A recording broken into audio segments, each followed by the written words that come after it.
Bueno, estamos acá iniciando un nuevo medio para poder explicar los diferentes temas, las diferentes preguntas.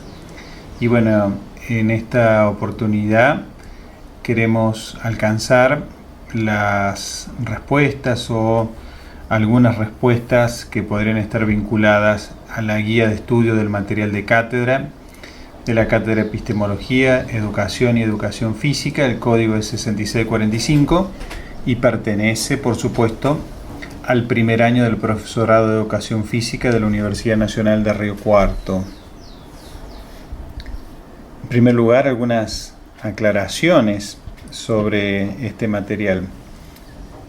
Estas respuestas o de algún modo estas reflexiones, siguiendo el orden cronológico de las preguntas, no intentan de algún modo reemplazar la tarea que tiene que realizar cada alumno en referencia a buscar los contenidos, a investigar sobre los materiales que básicamente están subidos en la pestaña de materiales en el aula Evelia, sino sobre todo intentan ser de algún modo esos puntales que permiten ubicar en el material las respuestas o alguna de las respuestas que se podrían estar ajustando a las preguntas. En este caso, bueno, comenzaremos con el primer eje y la unidad 1, que tiene que ver con el problema del conocimiento en la historia de la filosofía.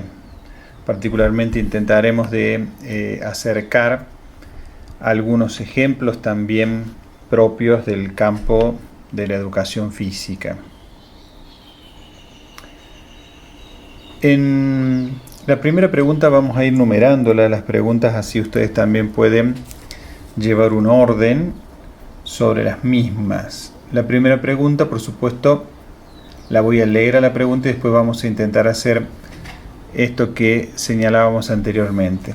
Este nuevo material, repito, no es para ver, sino sobre todo para escuchar y para escuchando tratar de ubicar las respuestas en el contenido o en los textos seleccionados para la cátedra. La primera pregunta es: ¿cómo se dio en Grecia el nacimiento de la filosofía? ¿Qué condiciones sociopolíticas aparecen asociadas al fenómeno?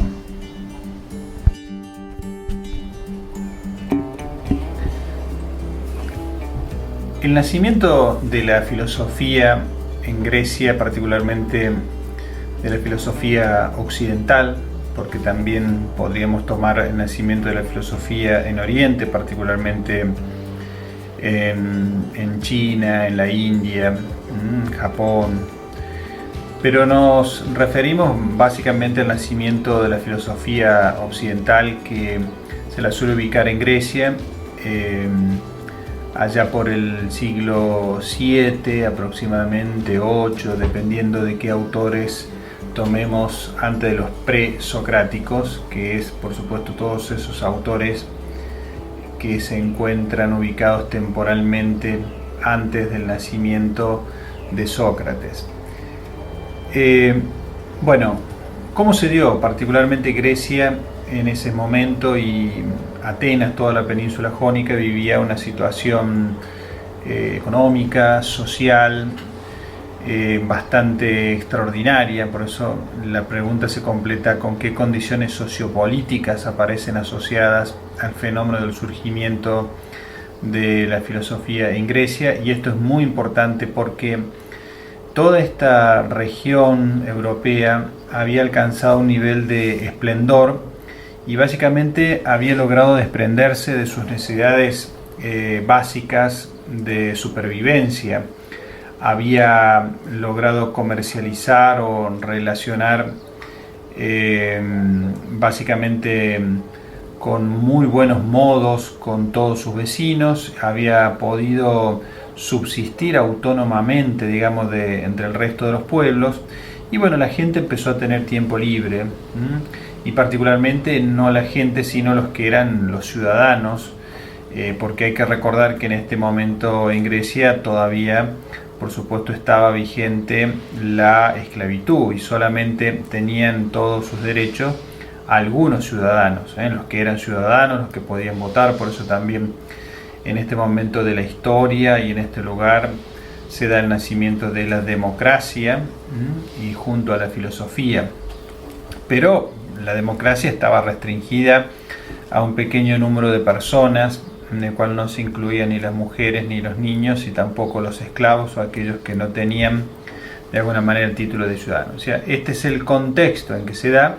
Entonces, liberación de las necesidades básicas, particularmente comer, poder sobrevivir a las continuas guerras e invasiones de los vecinos. Y bueno, en estas situaciones, en un lugar geográfico bastante protegido también, porque bueno, está el mar por un lado, un mar muy peligroso que evitaba también invasiones por la parte del mar, zonas montañosas en realidad que también hacían bastante difícil el paso por los lugares en donde vivían, y así fue que mucha gente empezó a dedicar tiempo a especular, a pensar, y este es el nacimiento básicamente que tiene que ver con estas cuestiones. O sea, pregunta número 1, respuesta a la pregunta número 1.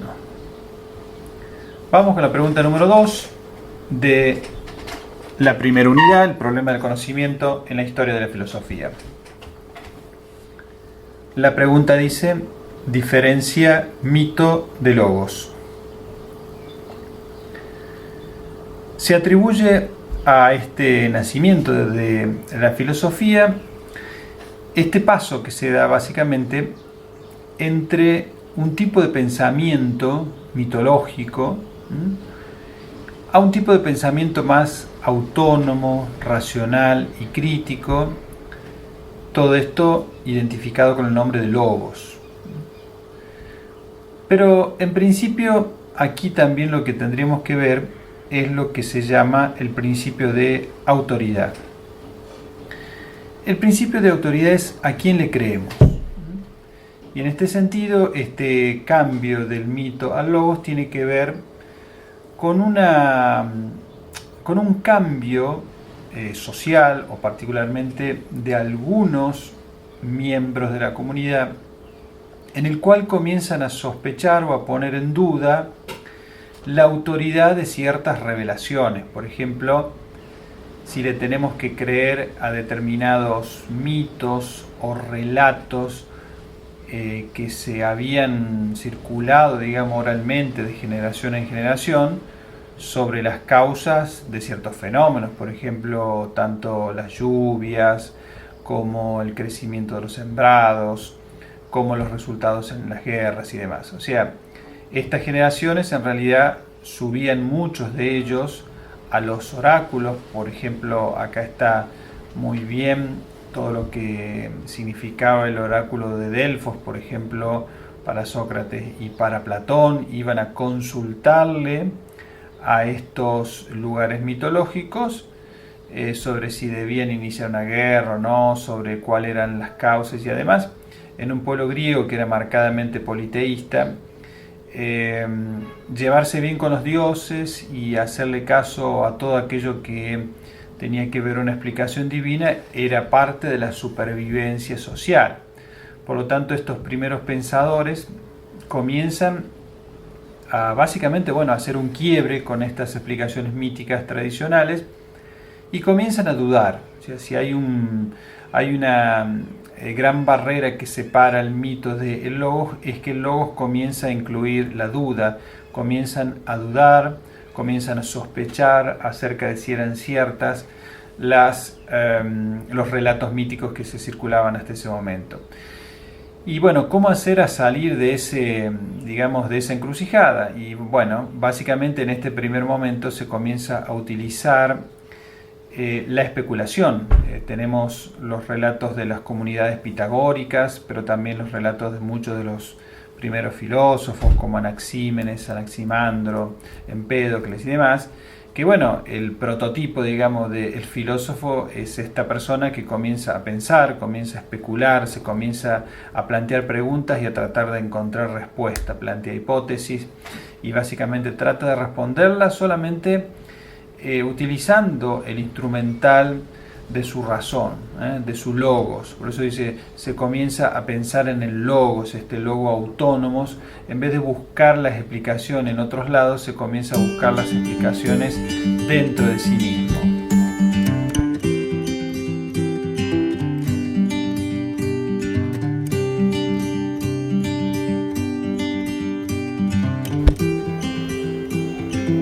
Pregunta número 3. ¿Qué se entiende por conocimiento y qué significa conocer?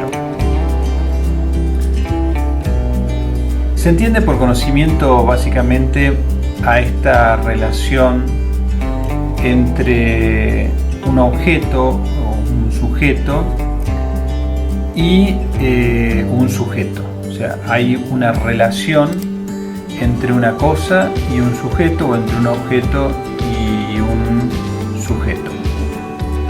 Básicamente esta relación está mediada por el lenguaje. O sea, para que haya conocimiento, la relación tiene que estar básicamente mediada por el lenguaje y mediada por una comunidad. Por lo tanto, si nosotros queremos saber qué es lo que significa conocer, conocer significa establecer relaciones con el mundo, tratar de decodificar el mundo a partir de las relaciones que nosotros hacemos con ese mundo. Conocer es una forma de relación entre un objeto y un sujeto de conocimiento. 4. ¿A qué se denomina sintéticamente problemas del conocimiento? Los problemas del conocimiento, tal como aparecen citados en muchos textos sobre filosofía del conocimiento, tienen que ver en primer lugar, sobre todo este planteo histórico que se dieron con muchos de los pensadores, acerca de las posibilidades reales que tenemos de conocer. Y por lo tanto, uno de los primeros problemas de conocimiento que se plantea es si se puede conocer la esencia de las cosas, es decir, si se puede conocer. Y bueno, aquí ya aparecen las respuestas que en definitiva aparecen citadas también en las preguntas venideras. Entonces, los problemas de conocimiento es, primer problema, si se puede conocer la esencia de las cosas, o si solamente podemos llegar a acceder a ciertas representaciones que nos hacemos de las cosas. Ese es un problema. Otro problema es cuáles son las facultades o cuáles son las potencias autónomas que de alguna manera nos permiten el conocer. Esas facultades tienen que ver con nuestros sentidos, con nuestra experiencia sensible del mundo, o tiene que ver con nuestra razón, o sea, nuestra inteligencia, nuestra capacidad inteligente de captar la esencia de las cosas, o tiene que ver también, siguiendo la perspectiva kantiana, con una integración entre ambas.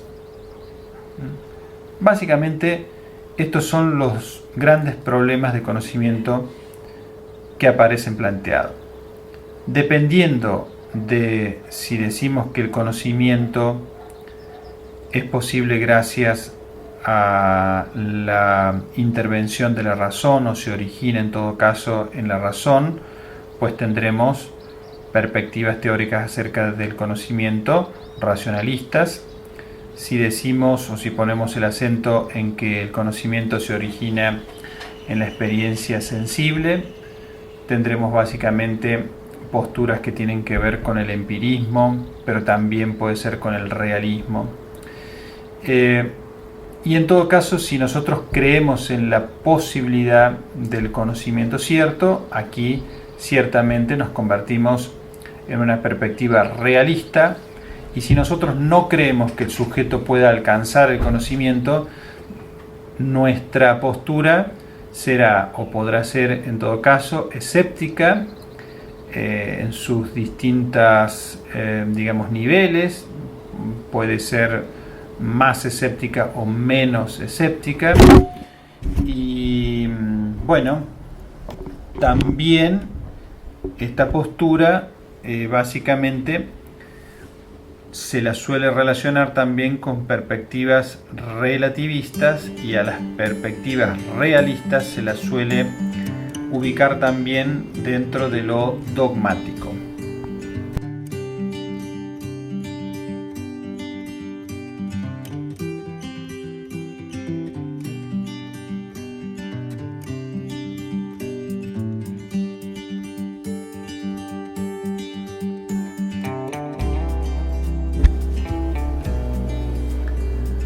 Pregunta número 6.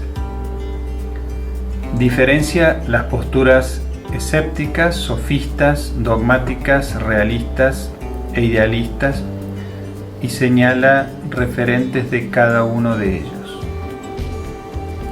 Bueno, en primer lugar, podríamos decir que las posturas escépticas, que en este caso han estado ubicadas históricamente por estos primeros pensadores llamados los sofistas, que los podríamos ubicar como si fueran los primeros maestros, los primeros abogados, que de alguna manera enseñaban y entrenaban a sus defendidos o a sus clientes. Ya podemos hablar de clientes en la historia porque cobraban por realizar el trabajo.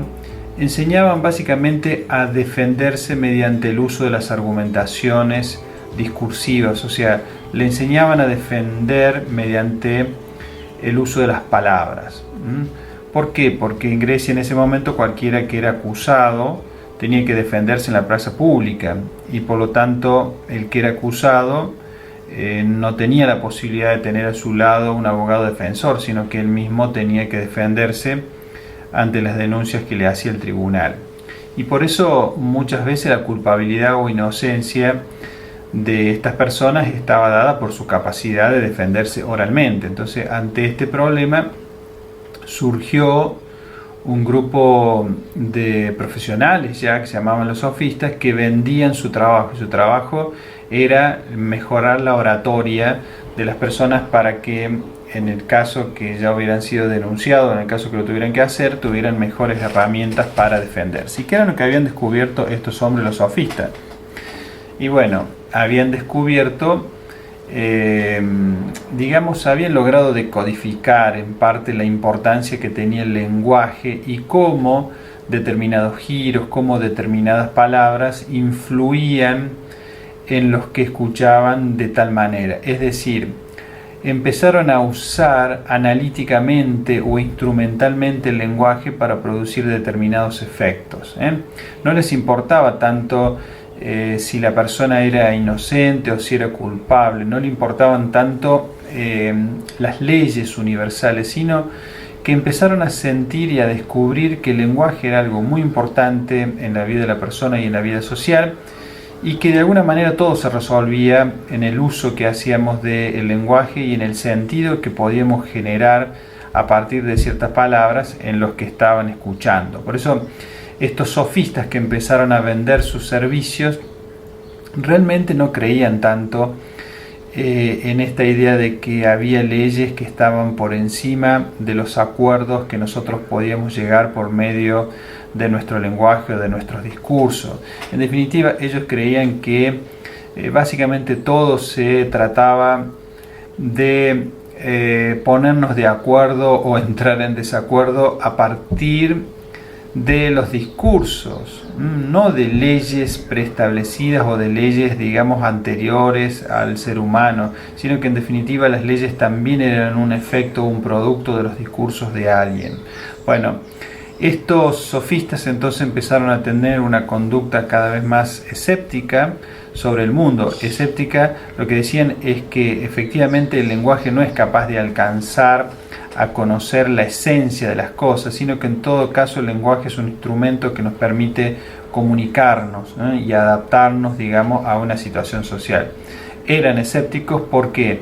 No porque tampoco no hicieran el esfuerzo por conocer, porque de hecho una de las características de los escépticos es hacer todo el proceso para llegar a conocer, pero suspenden el juicio. O sea, cuando tienen que decir esto es blanco o esto es negro, deciden suspender el juicio y dejar en parte a cada uno que decida.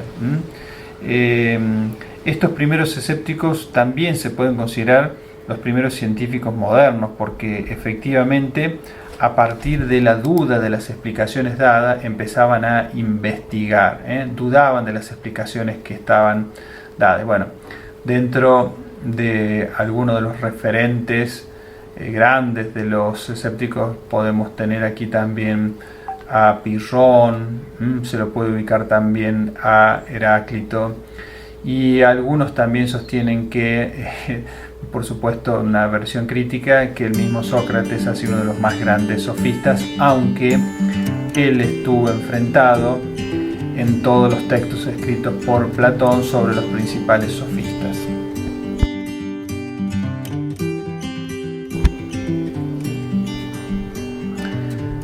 Se dice dogmático no como una crítica a alguien que es muy empedernido, digamos, o muy testarudo en creer en algo, ¿no? Sino que en el ámbito de la filosofía se suele decir que alguien es dogmático cuando cree en la posibilidad de conocimiento. Es decir, cualquier científico sería en este caso también dogmático, porque cree que puede llegar a alcanzar básicamente el conocimiento.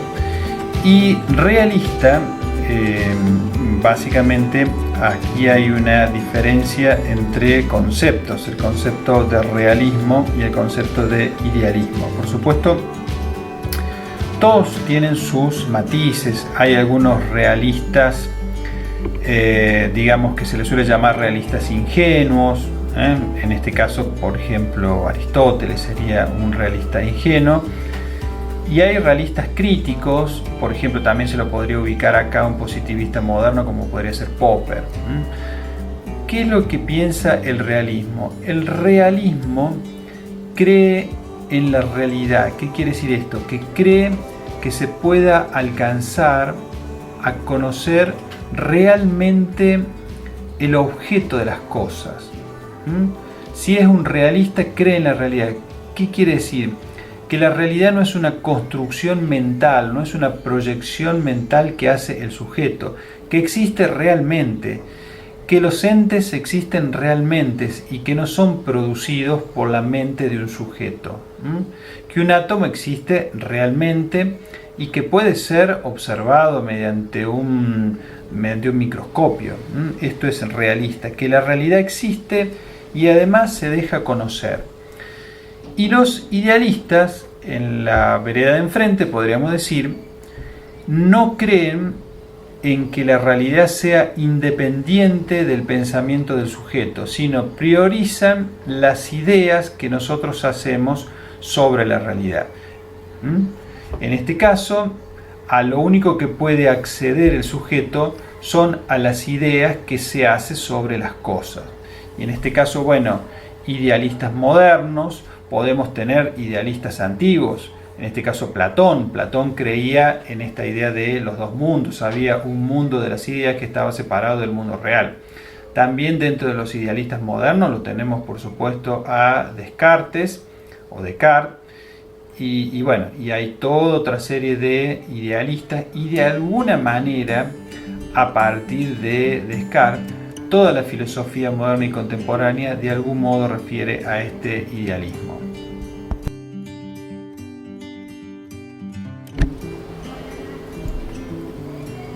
Pregunta número 7. Profundiza el concepto de la teoría de la reminiscencia platónica y la idea de los dos mundos.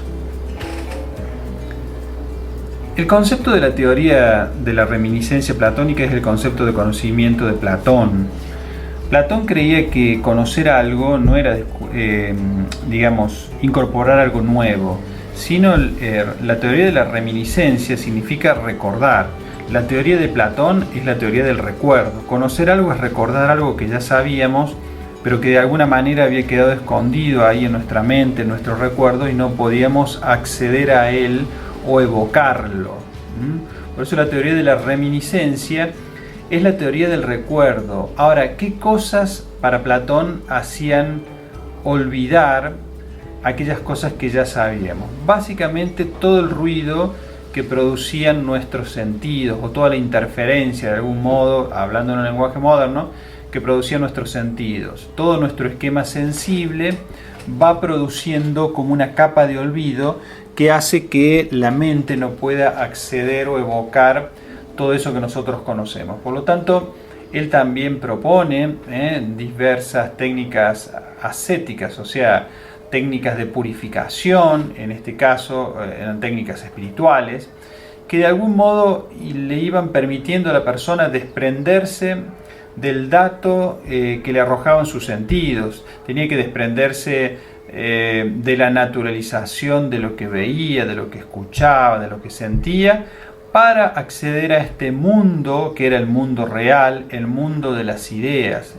un mundo que se llegaba mediante la renuncia a los sentidos y mediante la especulación espiritual de esas ideas que empezaban a aparecer básicamente en la conciencia de la persona. Y esta idea de dos mundos refiere a que efectivamente el mundo real no era el mundo que nosotros vemos, que nosotros tocamos, sino que el mundo real es un mundo que está por encima de esto que captan nuestros sentidos y al cual solamente se puede acceder mediante el camino de la purificación de los sentidos y por lo tanto alcanzar un cierto estado de karma, un cierto estado espiritual en el cual prácticamente nuestros sentidos se van anulando.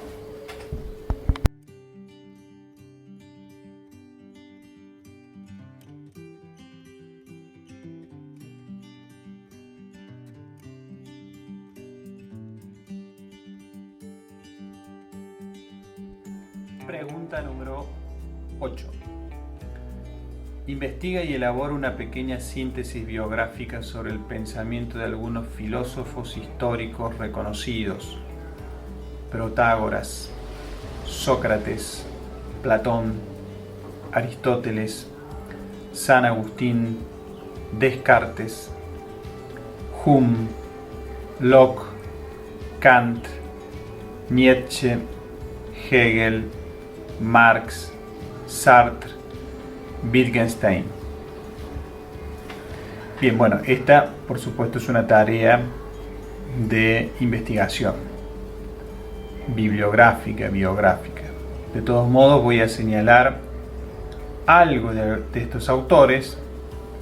Les queda a ustedes la tarea de profundizar e investigar sobre la vida de estos importantes pensadores. Protágoras. Algo que se recuerda de Protágoras a lo largo de la historia es su frase: el hombre es la medida de todas las cosas. Protágoras fue, como dijimos anteriormente, fue un sofista, en el cual lo que se intenta rescatar de Protágoras es este protagonismo que va tomando en la Grecia, en un pueblo extremadamente politeísta, y de algún modo en donde todo hacía referencia a los dioses. Protágoras, con esta frase, el hombre es la medida de todas las cosas, pone el acento en la importancia de lo humano en relación a lo cósmico y a lo divino. Sócrates. Para muchos en la filosofía occidental, Sócrates fue este referente del inicio de la filosofía, aunque muchos por supuesto lo sitúan en otros pensadores como Anaxímenes o Anaximandro.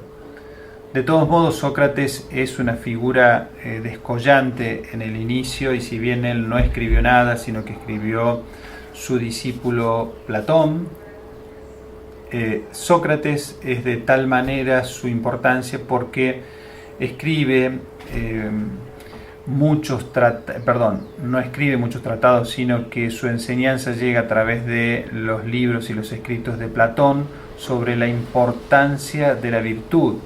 Y una frase que se puede rescatar en Sócrates, que lo ha hecho muy famoso y que seguramente lo han escuchado muchas veces, es la frase de Sócrates: yo solo sé que no sé nada. Bueno, esta frase que muchas veces se suele decir cuando un alumno invoca, cuando un alumno no sabe algún tema en un parcial, pero en realidad en la perspectiva de Sócrates quiere decir que, bueno, él se dio cuenta al conversar con todos los hombres sabios de su tiempo, se dio cuenta que él no sabía nada, pero en realidad él sabía que no sabía nada, mientras que los demás todavía no sabían que no sabían nada. Esta es la explicación de la frase. Él ya sabía mucho, o sabía algo en todo caso, porque se había dado cuenta que no sabía nada, mientras los demás todavía estaban en camino o tal vez nunca llegarían a saberlo. Sócrates tenía su metodología, se llamaba la mayéutica, que consistía en el diálogo, por eso se dice el diálogo socrático, que consiste en sacar lo que trae dentro una persona. La mayéutica es el trabajo de la partera, básicamente de sacar a un bebé del vientre de la madre. Bueno, además Sócrates en este diálogo utilizaba el método de la ironía, que era básicamente, era confrontar a la persona que estaba muy segura de sí mismo con algunas preguntas para que lo hicieran entrar en duda. Platón, bueno, Platón básicamente aparece en referencia a su maestro Sócrates. Platón, la obra es ya muy extensa, muy importante, escribe básicamente sobre casi todos los campos de conocimiento. Y bueno, ya hemos dicho bastante sobre la teoría del conocimiento de Platón, pero bueno, tiene también una antropología y una extensión en su producción muy pero muy grande.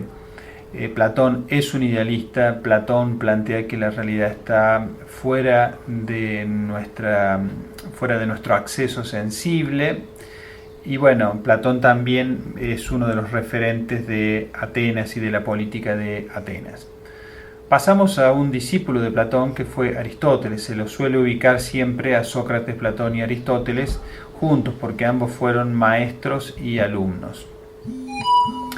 La obra de Aristóteles es ciertamente la más extensa de todos estos escritores y escribe sobre todos los temas, aún sobre psicología.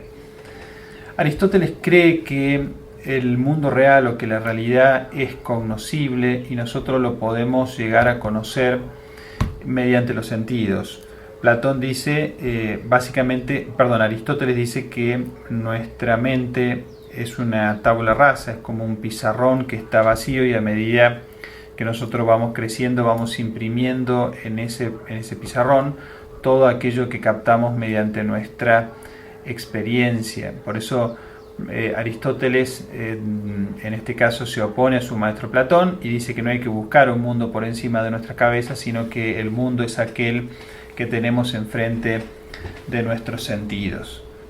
Platón también formula gran parte de toda su teoría en base al principio de causalidad. Se suele asociar de manera muy directa toda la obra de Platón al principio de causalidad, que quiere decir que toda causa posee un efecto, pero que además, sobre todo, que desde ciertos efectos, por más que no podamos ver la causa, podemos intuirla y necesariamente direccionarla hacia ella. Esto es básico, por ejemplo, en la aplicación de nuestros diagnósticos médicos. Por ejemplo, si nosotros pensamos en este principio de causalidad, estamos pensando que cuando vamos a un médico y el médico nos pregunta de cómo estamos, a dónde nos duele y demás, a partir de los efectos que el paciente va relatando, el médico de algún modo va intuyendo y va tratando de ubicar la causa. Esta idea de causa-efecto es propio del principio de causalidad, este gran recurso utilizado por Aristóteles. Bueno, Aristóteles, por supuesto, hay que investigar porque es uno de esos personajes que llega hasta nuestros tiempos con gran parte de sus teorías.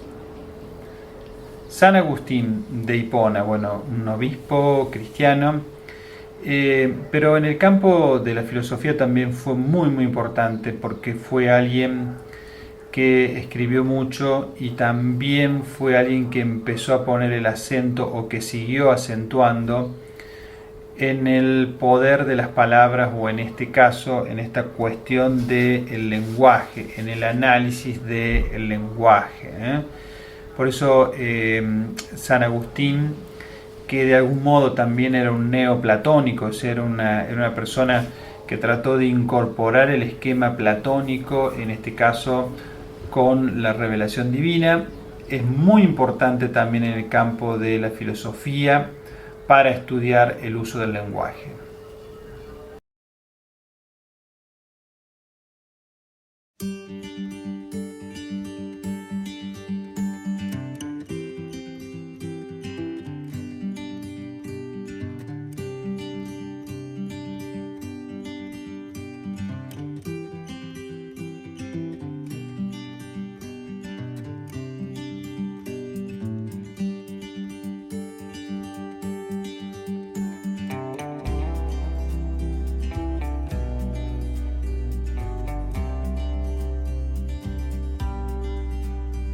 Descartes, un pensador francés que se lo ubica en los inicios de la filosofía. Él tiene una frase que se la suele también invocar demasiado seguido: pienso, luego existo. Porque pienso, o mejor dicho, en el ejemplo de René Descartes, porque dudo que esto que estoy viviendo sea real o no, entonces existo. En Descartes hay ya todo un planteo, una orientación a pensar el lenguaje en sí mismo y básicamente tratar de poner en duda todo lo conocido, ¿no? Por eso el método de Descartes se suele llamar el método de la duda sistemática, porque lo que hace Descartes es poner en duda todo el edificio del conocimiento, y lo hace básicamente a través de la especulación y a través de las ideas a partir de la razón. Por eso se lo suele ubicar también a Descartes dentro de la perspectiva, uno de los iniciadores del racionalismo moderno en este caso.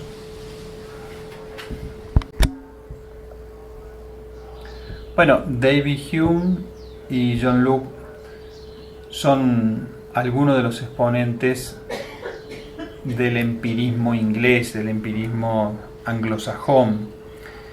Estos pensadores, comienzan a poner en duda o se oponen al principio de causalidad aristotélico, y por otro lado también se quieren oponer al racionalismo continental, particularmente de Descartes y de otros, y comienzan a basar, digamos, su filosofía, su pensamiento, a partir de que a lo único o el origen de todo conocimiento estaba en la experiencia sensible y particularmente en la experiencia. Por eso, básicamente, estos autores y otros tantos se lo ubica dentro de la corriente empirista. Para ellos, básicamente, todo conocimiento se origina en la experiencia. Immanuel Kant. Bueno, la figura de Kant es central porque Kant logra hacer una síntesis entre los autores empiristas anglosajones y los autores racionalistas. Toma algunas cosas de uno y toma algunas cosas de las otras. Su perspectiva se llama el criticismo. ¿Y qué es lo que critica y qué es lo que toma? Bueno, Kant toma de los empiristas que el conocimiento se origina a partir de los sentidos. Y toma también de los racionalistas que, si bien no cree que existan ideas a priori como creían los racionalistas, Kant, sin embargo, cree que existen estructuras a priori de conocimiento a partir del cual los datos sensibles se organizan. Friedrich Nietzsche. Bueno, aquí tenemos a tres autores, que es Nietzsche, Marx y Freud, que se los suele llamar los maestros de la sospecha. Los tres, de alguna forma, introducen en la era contemporánea introducen una sospecha radical en diferentes ámbitos del conocimiento.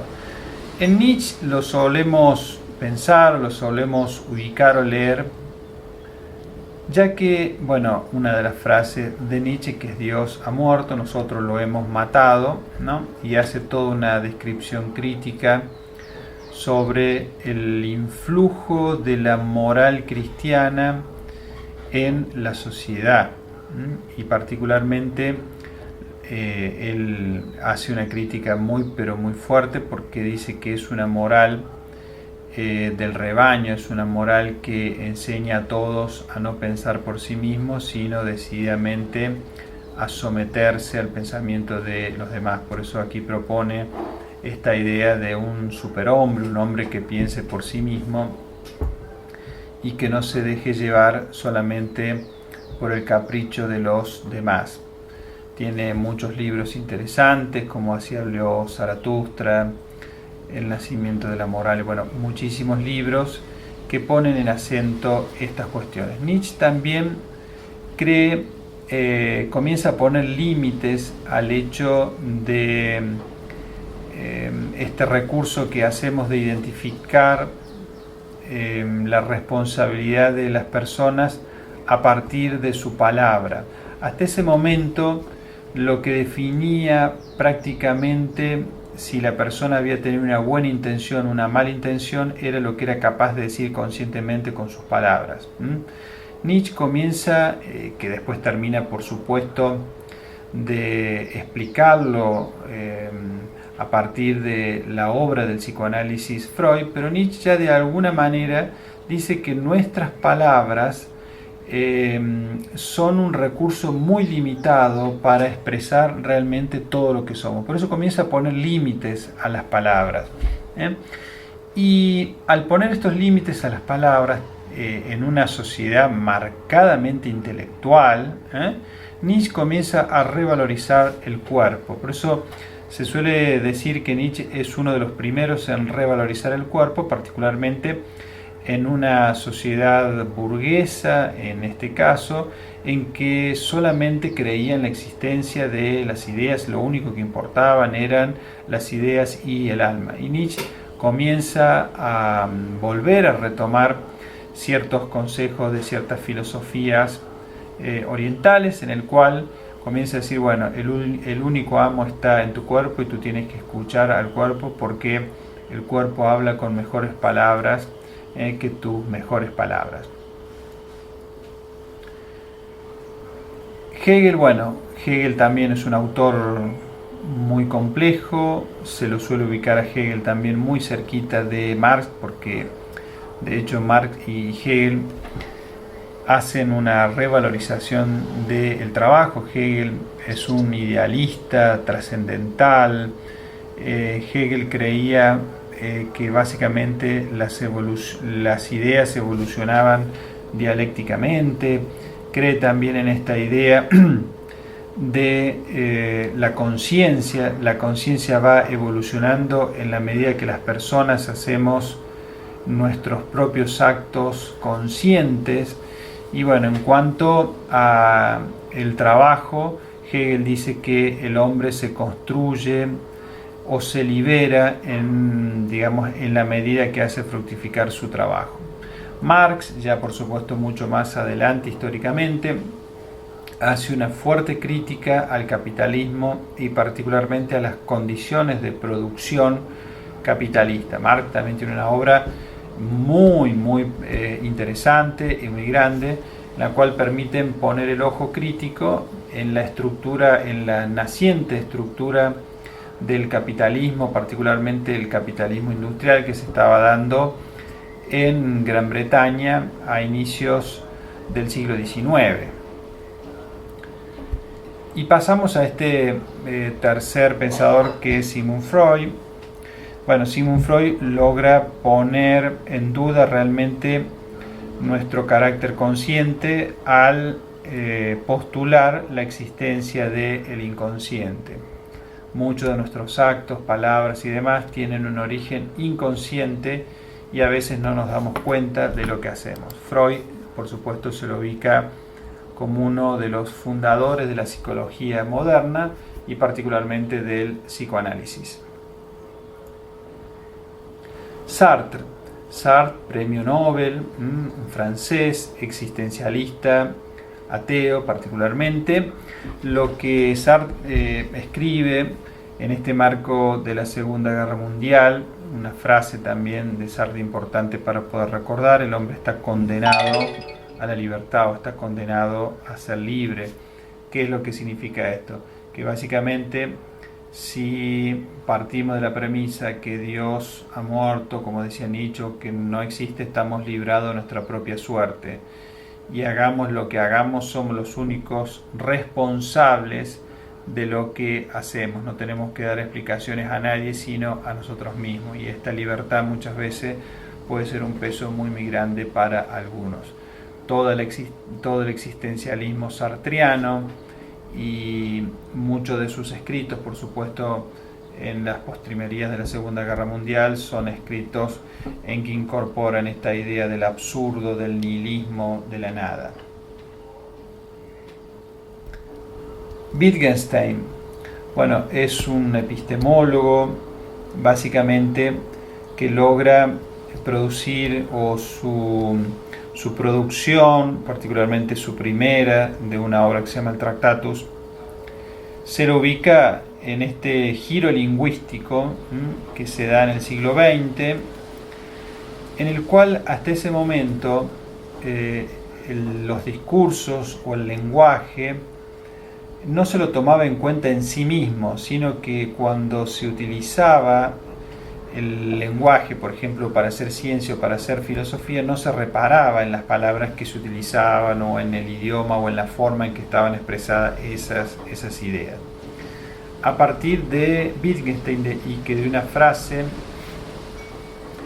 básicamente que expresa: los límites de mi mundo son los límites de mi lenguaje, decía Wittgenstein, pone el acento en que el lenguaje tiene sus limitaciones para expresar nuestras ideas y de alguna manera para expresar nuestro mundo.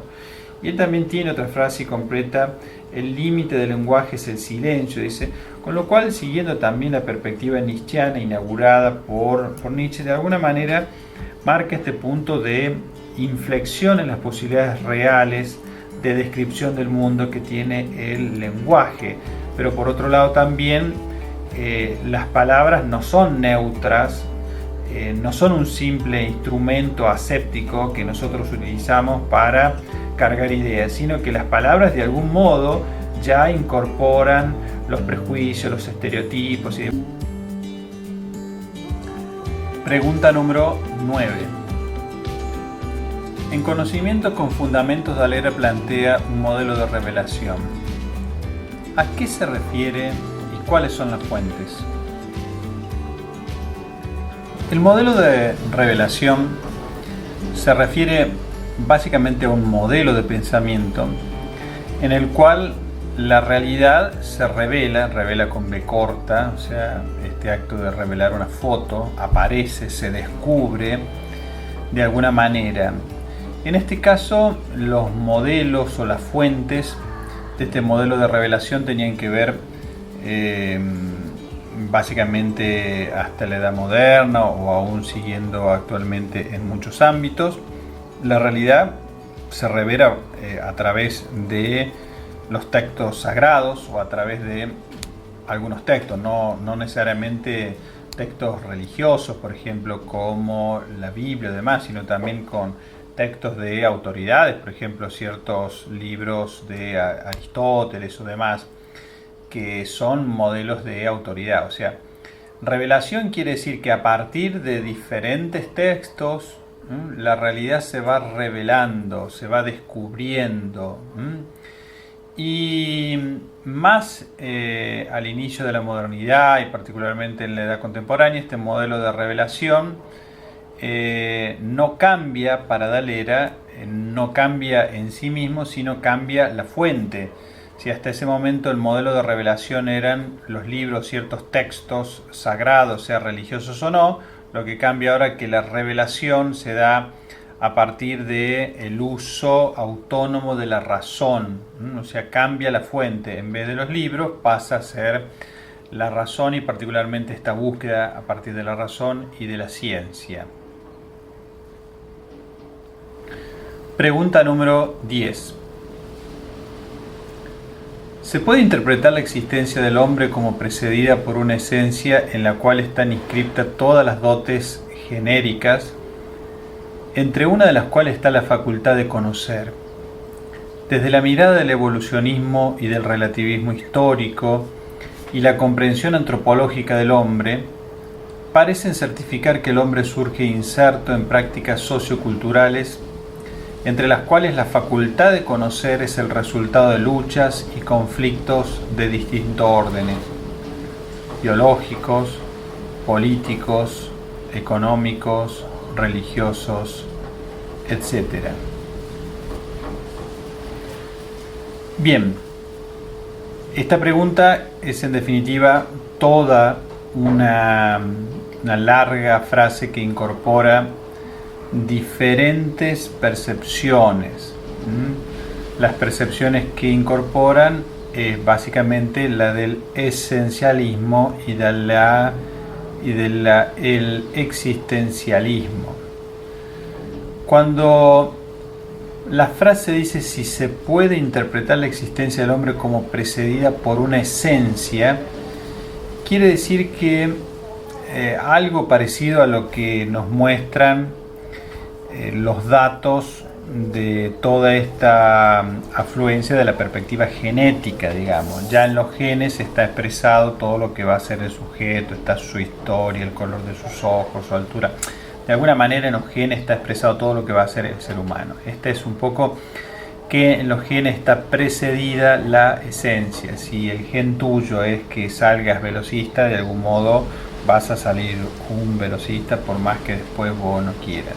Bueno, ahora, a partir particularmente de los últimos años y todo esto que menciona, la teoría del evolucionismo, el relativismo histórico, la comprensión antropológica, lo que significó el descubrimiento de los niños lobos en la India y demás, puede aparecer cada vez más, con más dudas, esta idea de que todo está inserto, preestablecido ya antes del momento de nuestro nacimiento, ya sea en los genes o ya sea en otro lado, ya está escrito lo que va a ser toda nuestra vida, ¿no? Es como decir, bueno, uno tiene un chip de lo que va a ser nuestra vida y eso al momento de nacer ya lo traemos incorporado, ¿eh?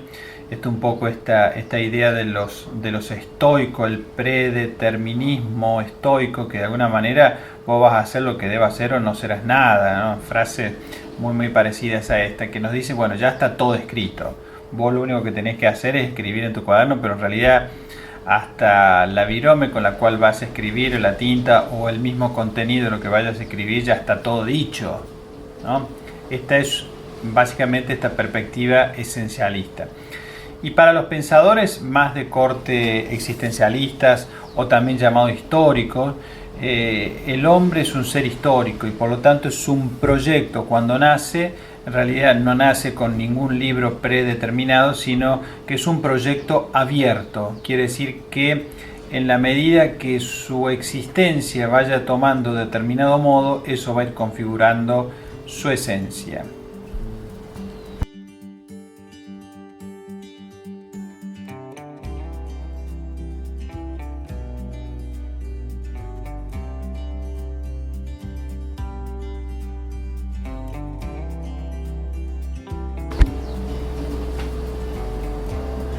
Pregunta número 11. ¿Cuáles son las dos direcciones que habilita la modernidad en cuanto al modelo de revelación? Bueno, ya lo había señalado antes en la pregunta 9. Pregunta 12. Describe los principales aspectos de las teorías empiristas, racionalistas y críticas acerca del conocimiento. Señale por lo menos un representante de cada uno de ellos. Bueno, ya hablé en la pregunta anterior correspondiente sobre cada uno de ellos y también señalé algunos autores, pero repetimos Algunos empiristas, Hume, Locke, racionalistas, podemos ubicar a Descartes, el principal, pero también podemos poner Berkeley y otros. Y críticas, sobre todo, lo habría que ponerlo a Kant, Immanuel Kant. Pregunta número 13. Diferencia los conceptos de opinar, saber, creer y conocer. El concepto de opinión es lo que los griegos llamaban doxa. La opinión es lo primero que nosotros sabemos utilizar para hablar sobre algo que no sabemos demasiado y que no hemos pensado demasiado. Cuando uno dice, bueno, mi opinión es esta, quiere decir que no ha pensado mucho sobre eso, que es lo que primero se le cruza por la cabeza. Esta doxa de los griegos era una opinión de bajo nivel. En cuanto al concepto de creer o de creencia, es un concepto también de bajo nivel de objetividad, pero de alto nivel de aceptación o de relación, porque la creencia está vinculada directamente a la aceptación de la autoridad de quien revela.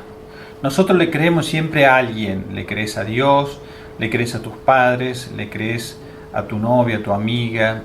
Siempre cuando mencionamos el concepto de creencia, nos estamos refiriendo a una autoridad la cual aceptamos lo que dice o sus verdades. Por eso el concepto de creencia, si bien es también un concepto débil en cuanto a su objetividad, porque está muy cargado de subjetividad, todos necesitamos de creencias para poder subsistir y para poder vivir. Y es más, gran parte de las verdades que compartimos y que socializamos durante todo el día son creencias, porque nosotros hemos aceptado de alguien que revelaba, aún puede ser de una cadena de noticias o puede ser de alguna autoridad, aceptamos que eso que dice es verdad. Y si eso es así, en todo caso, es una creencia.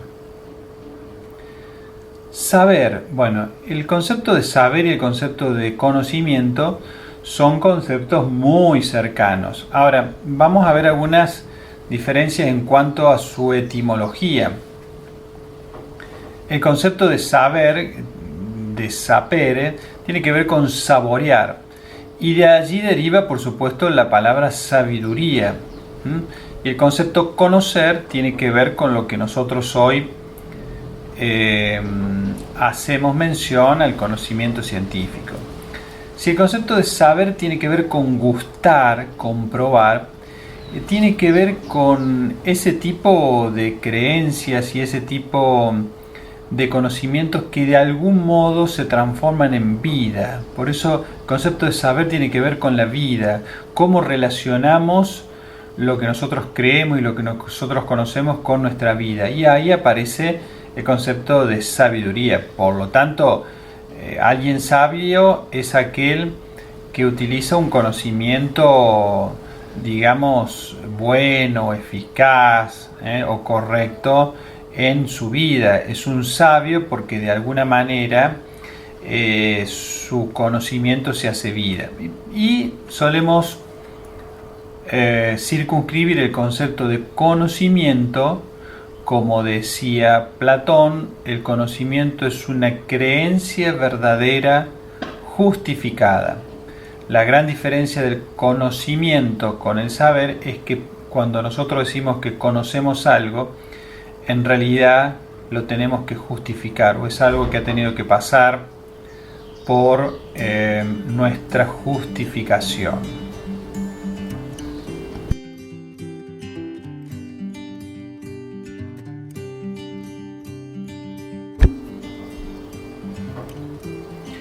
Pregunta número 14. Diferencia el perfil teológico del perfil racional. Este perfil teológico, este perfil racional, fue lo que expliqué en la pregunta número 9 en cuanto decía a qué se refiere y cuáles son las fuentes del modelo de revelación. Perfil teológico, la fuente de la revelación está en los libros sagrados. Y el perfil racional, la fuente de la revelación, está básicamente en el uso autónomo que hacemos de la razón.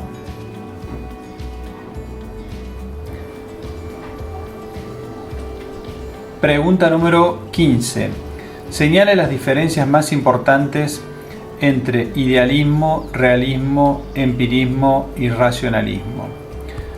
También esta pregunta ya fue explicada básicamente cuando en la pregunta 6, cuando hice la relación entre realistas, dogmáticos, idealistas, y también fue en parte explicada en la pregunta 8 cuando hice referencia a muchos de esos autores.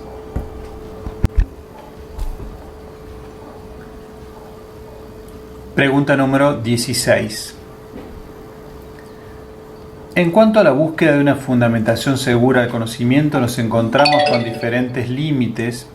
Desarrolla brevemente por qué algunos autores llegan en un punto determinado a la decisión arbitraria de interrumpir el procedimiento.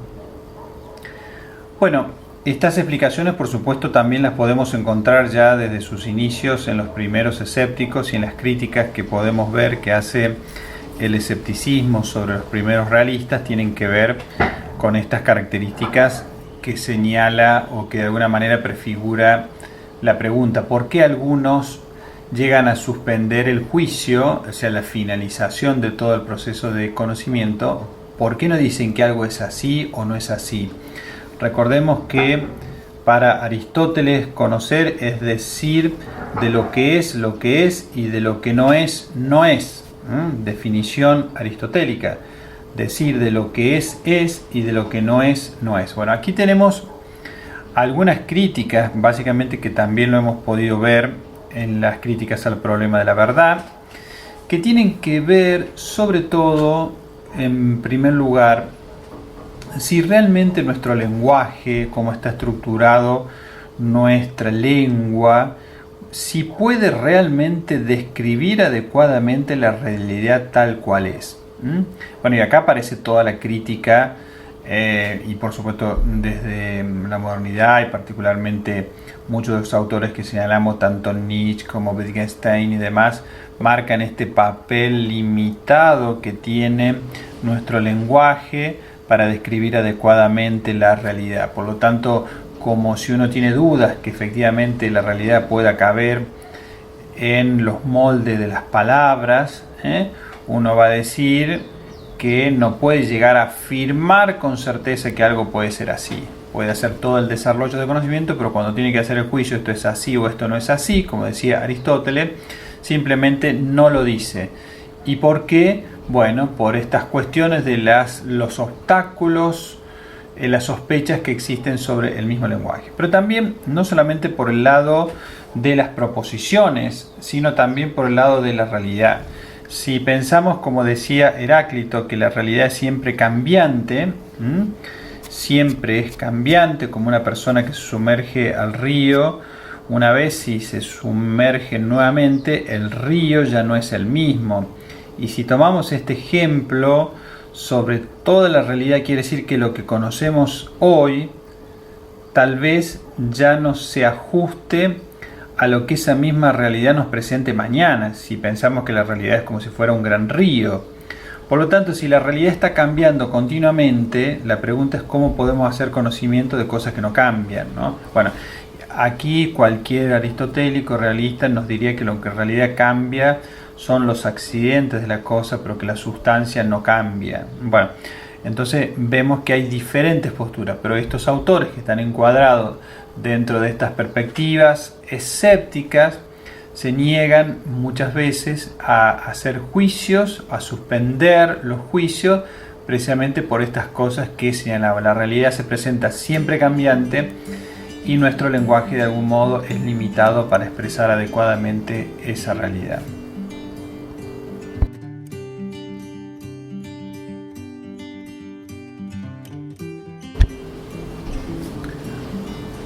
Pregunta número 17. Tanto en la premodernidad como en la modernidad, Se luchó por distinguir el conocimiento verdadero de las simples opiniones o conjeturas. Se buscaba explicar la esencia del conocimiento, lo que valía a buscar los fundamentos seguros de todo conocimiento. Ahora bien, ¿qué pasa en la posmodernidad con el conocimiento? Bueno, primero acá tenemos varios términos: premodernidad, modernidad, posmodernidad, que ustedes tendrían que ubicarlos históricamente. Premodernidad, por supuesto, es antes de la modernidad. Cuando se inicia la modernidad, inicia básicamente en el siglo XV, siglo XVI. Podríamos tener como referentes en este punto de inflexión de la modernidad la obra de Bacon, y también, por supuesto, tenemos en el inicio a pensadores, todo lo que fue en el ámbito de la física con Galileo, toda la experiencia de Galileo con el telescopio, el paso de la teoría geocéntrica a heliocéntrica, y bueno, la obra de Descartes. Ahí tenemos modernidad. ¿Hasta cuándo llega la modernidad? Y llega hasta la caída de la modernidad, o la ruptura de la modernidad, de algún modo se podríamos decir, en la edad contemporánea, que es el momento en donde estamos viviendo. Que bueno, aquí los autores no se logran poner de acuerdo cuándo comenzaría la posmodernidad. De algún modo, esta modernidad que va perdiendo fuerza. Otros autores, por supuesto, ya se habla cada vez menos del término posmodernidad, se suele hablar de modernidad tardía, modernidad líquida, bueno, y con otros nombres que se utiliza para marcar el debilitamiento de la modernidad, o particularmente de esas características que distinguían a la modernidad, y por lo tanto, bueno, pero sea el concepto que nosotros utilicemos, por ejemplo, este concepto de posmodernidad, aquello que realmente se produce una crisis de la modernidad tradicional, en el sentido de este uso de la razón, una creencia ilimitada en el poder de la razón, también una creencia en la evolución lineal de la historia. Estas son características de la modernidad.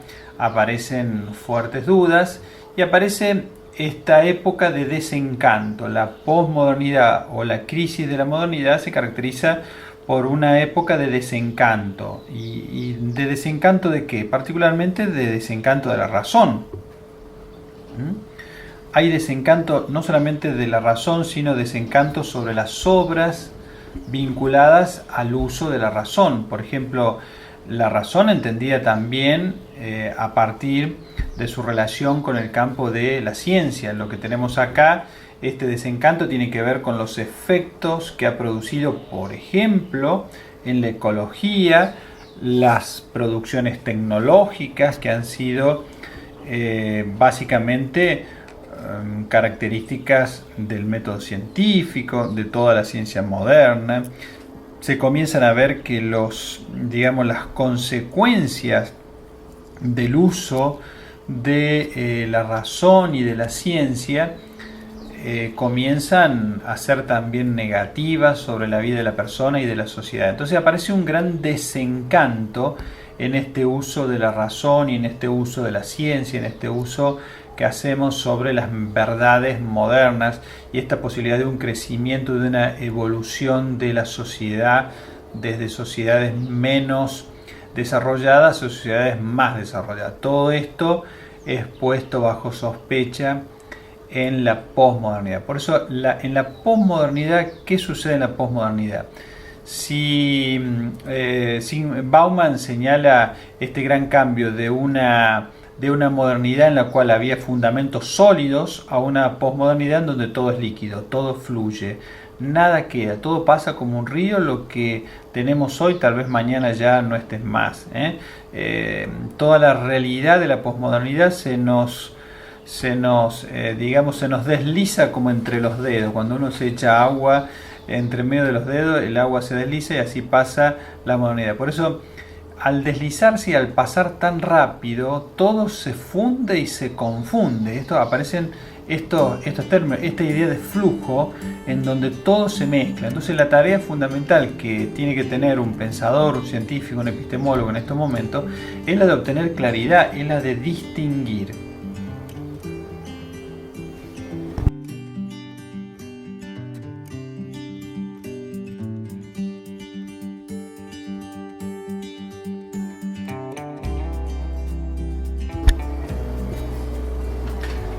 Pregunta número 18. Describa sintéticamente 5 hechos políticos, sociales, religiosos, económicos, etc., relacionados con el surgimiento y afianzamiento de la modernidad. Explique en qué medida estos hechos influyeron en las concepciones del conocimiento. Bueno, en la pregunta 17 desarrollé brevemente algunos de estos hechos, pero bueno, vamos a detallarlos con un poquito más de concreción. Por ejemplo, hechos políticos.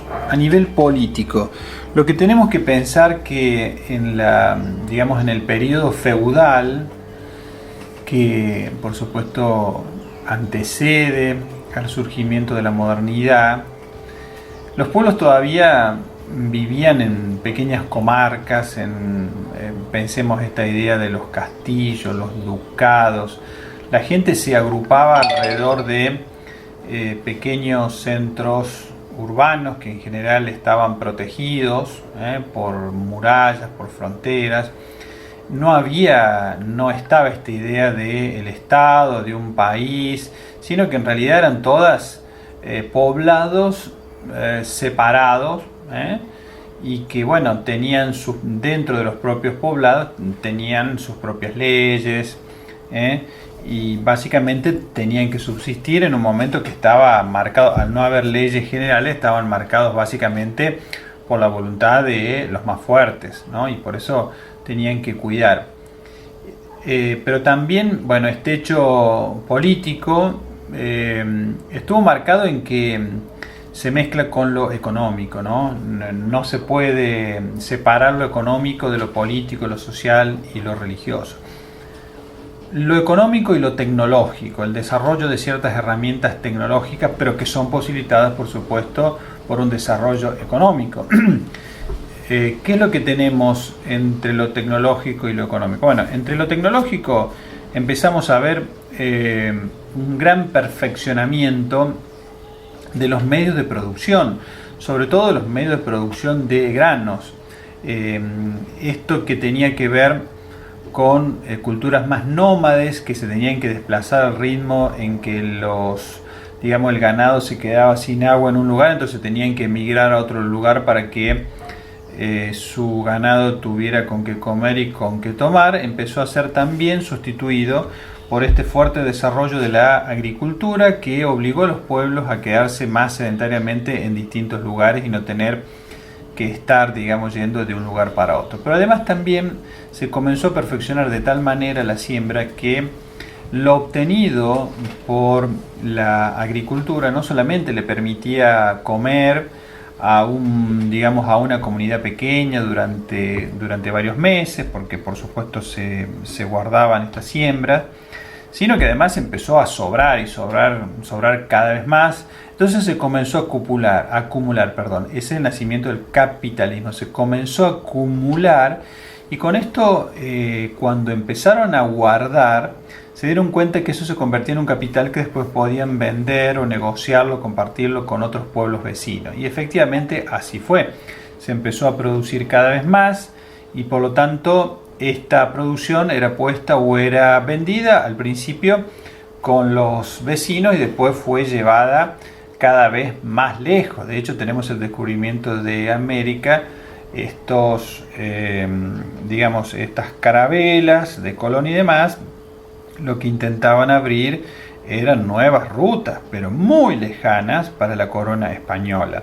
La idea era comerciar, ¿no? ¿Y por qué comerciaban? Porque de alguna manera empezaban ya a producir muchas cosas, pero además empezaron a desarrollar la orientación, ¿no? Este hecho de poder orientarse en los barcos, poder guardar comida para tanto tiempo, la mejora en los medios de navegación y ubicación en el mar hacían que básicamente se pudieran llevar digamos, los productos económicos cada vez más y más lejos. Entonces, ¿qué fue pasando? Al expander el poder económico, también se expande necesariamente el poder político y aparecen los grandes imperios.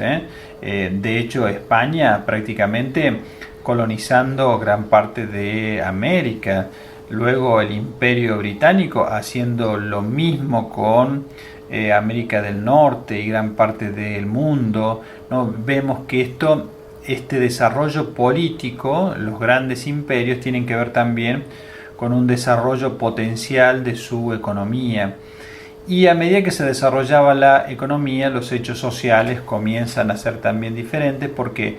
Porque la gente comienza a adquirir cada vez más un desarrollo, digamos, una forma de vida, bueno, que va, digamos, que va elevando cada vez más el nivel o expectativa de vida. Porque se comienzan a regular cada vez más el control de los alimentos, el acceso al agua y demás. Bueno, entonces, digamos, acá aparecen estos hechos. Pero también en los hechos religiosos se podría citar, bueno, a que toda esta caída de los grandes relatos como teníamos hasta ese momento, antes de la modernidad, cuando Descartes inicia esta gran obra de poner en duda todo el edificio del conocimiento construido hasta ese momento, ese edificio incluye también el edificio teológico, digamos, y así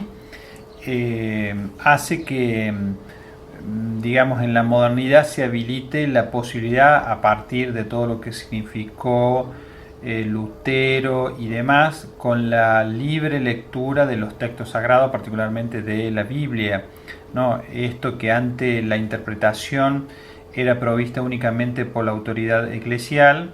Bueno, esto Descartes, al imprimir el primer libro que se imprimió, que fue la Biblia, puso en las manos de cualquier persona en Alemania la posibilidad de leer por sí mismo e interpretar por sí mismo el libro sagrado. Esto produjo un gran cambio también a nivel religioso.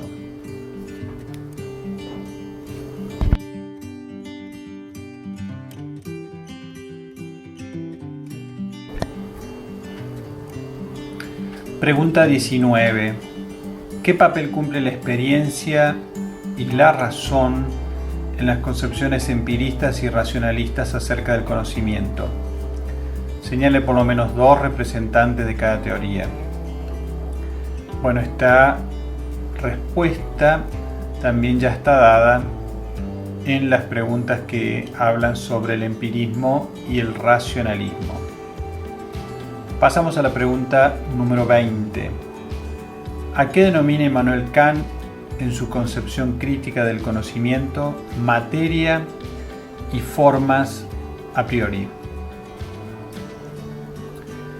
Bueno, en el pensamiento kantiano, que recuerden que es el criticismo kantiano, y recuerden que él hace una síntesis entre racionalistas y empiristas, la materia se refiere precisamente a los datos obtenidos mediante los sentidos. Todo nuestro esquema perceptivo produce básicamente, nosotros, podemos pensar en algún ejemplo que muchas veces es simplemente un ejemplo didáctico. Por ejemplo, pensemos que los estímulos, que son aquellas cosas que estimulan, que marcan, que golpean nuestra sensibilidad, de alguna manera allí se origina el conocimiento, pero todavía no es conocimiento. O sea, un estímulo que de alguna manera es captado por cualquiera de nuestros sentidos no se puede determinar conocimiento. Todavía es una materia informe. Si nosotros pensamos con el conocimiento que tenemos ahora, bueno, eso que es la estimulación a lo mejor de cualquiera de los sentidos, de nuestra piel, por ejemplo, hace que ese dato vaya direccionado a partir de básicamente toda una serie de canales sensitivos que están compuestos por canales nerviosos, lleven esa información a nuestro cerebro. Ahora, ese estímulo, ya sea en cualquiera de los sentidos, es la materia. Allí se inicia el conocimiento. Todavía no es conocimiento porque es un dato sensible, es la materia del conocimiento. Ahora, la forma del conocimiento se obtiene en nuestro entendimiento, y ahí la particularidad que hace Kant es que, siguiendo y aceptando algunas de las premisas de los racionalistas, Kant dice que en nuestro entendimiento hay formas a priori, que son estructuras a priori, podríamos decir nosotros son estructuras innatas, a partir de los cuales se reorganiza y se configuran los datos que provienen de los sentidos hasta la elaboración de una idea. Es decir, los nuevos datos que surgen a partir de los sentidos son configurados, mezclados, por decir así, ordenados, organizados en nuestro entendimiento a partir de estructuras que ya provienen con el nacimiento y que le otorgan tiempo, espacio y además también lo van mezclando y lo van configurando a partir de nuestros principios de causalidad y a partir también de nuestra imaginación y de nuestra memoria.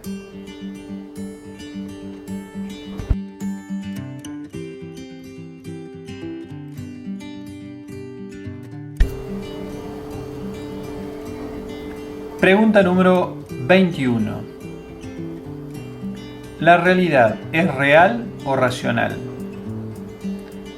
Bueno, para responder esta pregunta, básicamente, primero tenemos que pensar en esta idea del realismo o del idealismo. Si nosotros decimos que es real, estamos pensando que tiene una entidad concreta, una entidad real independientemente del observador.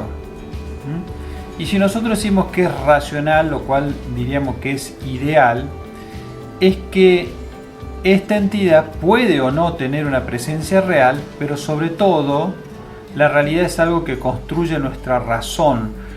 Y en este sentido no es que la realidad estaría fuera de la persona que la piensa, sino que la realidad es una construcción que hace la misma persona a partir de los datos que obtiene de su entorno. Es decir, si pensamos que la realidad es real, de alguna manera estamos haciendo mención a que es externa, está fuera de nosotros. Y si pensamos que la realidad es racional, diremos que no está fuera, sino que la realidad es una construcción que hace el propio sujeto, una construcción ideal. O sea, el propio sujeto proyecta sobre lo que ve, sobre lo que escucha, sus propias ideas del mundo o de lo real.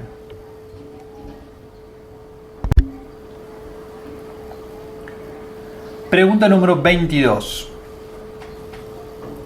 ¿Es la mente un papel en blanco o contiene ideas previas en el nacimiento?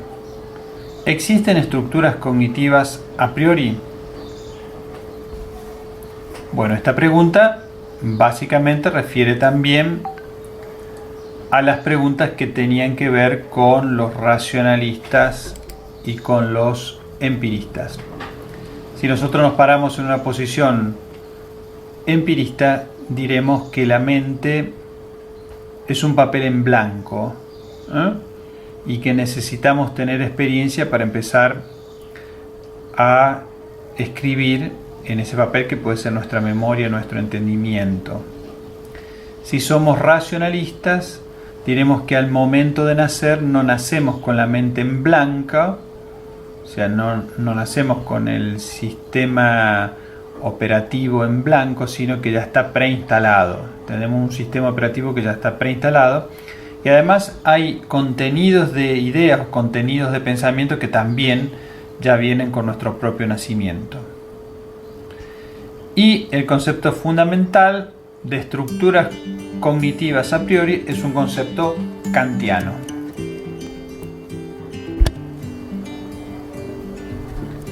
Pregunta número 23.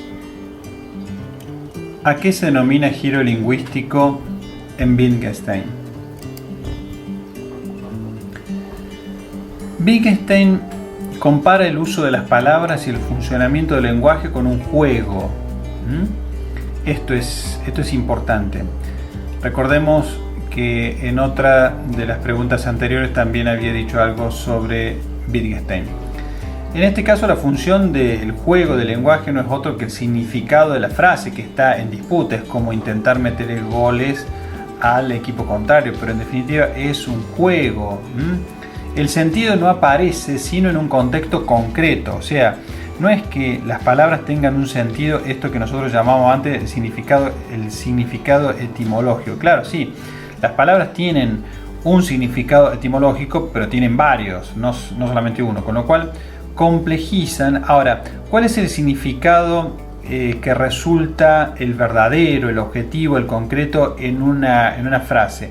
¿Es anterior a que yo diga la frase o el significado es el que adquiere en esa frase puntual? Pensemos en muchas de las palabras que nosotros decimos casi automáticamente o se corresponden con nuestro idioma. Por ejemplo, acá en Córdoba tenemos muchas frases raras, así que cualquiera que no vive, por ejemplo, en la región dice o se puede hasta llegar a enojar o sorprender porque se las toma literalmente. Bueno, esto que dice Wittgenstein, el sentido de una palabra o de una frase se puede tomar solamente en el contexto de la conversación.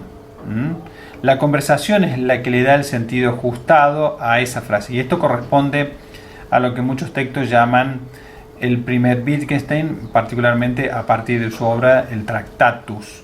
Y acá también recordemos esta frase: los límites de mi lenguaje son los límites de mi mundo. Ahora, el mundo que está presente en el lenguaje está presente también en el acto de habla, en este juego de lenguaje que nosotros ponemos a disposición o inauguramos cuando empezamos a conversar con un otro.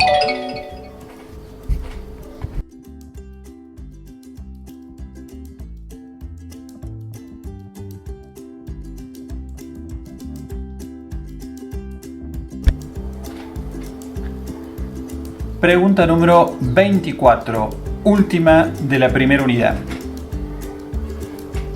¿En qué consiste el existencialismo y qué papel juega la libertad en Sartre? Bien, ya hemos hablado también en preguntas anteriores sobre el existencialismo y sobre todo la libertad en Sartre. Simplemente voy a agregar en este momento o reforzar en todo caso esta diferencia entre el existencialismo y el esencialismo. Siempre vemos que aparecen determinados términos en oposición a otro. Esto es muy importante para estudiar porque gran parte de los términos forman binomios: esencialismo, existencialismo. Cada palabra tiene de algún modo su contrario, lo que le permite también un mejor contraste explicativo. En este caso, existencialismo se opondría al esencialismo. ¿Y qué es lo que plantea el existencialismo? Que la esencia de una persona está dada por su modo de existir, que no existe una esencia anterior a nuestro modo de existir. Nosotros somos los que nos podemos convertir en humanos o en demonios. ¿Qué es lo que depende de eso? ¿Alguna característica genética nuestra? No. Lo que hace que seamos humanos o demonios es los modos de existir que elegimos vivir, y por eso acá aparece también fuerte el concepto de libertad. Lo que nosotros elegimos vivir es lo que convierte nuestra existencia en un infierno o en un cielo. Por supuesto, en este momento hay para algunos otros autores una exageración del concepto de libertad. En definitiva, para otros autores ninguna persona es tan libre en sí misma, sino que muchas veces cuando cree elegir libremente, en realidad inconscientemente están eligiendo sus condicionamientos inconscientes, particularmente como dice Freud y otros. Bueno, muchas gracias. Esto ha intentado ser un aporte más, particularmente para esta primera unidad que no tenía tanto soporte en relación a las preguntas de material o contenido subidos en la carpeta de materiales. Por eso ha sido importante poder hacer esto y de alguna manera también empezar a utilizarlos como un ensayo para la inauguración de un posterior podcast en el cual vamos a utilizar, si esto resulta, un medio también interesante para favorecer la divulgación de contenidos puestos ya no para ser vistos sino para ser escuchados. Así que muchísimas gracias y bueno, por supuesto quedo abierto a las dudas, preguntas que la pueden poner directamente aquí en el chat. Gracias.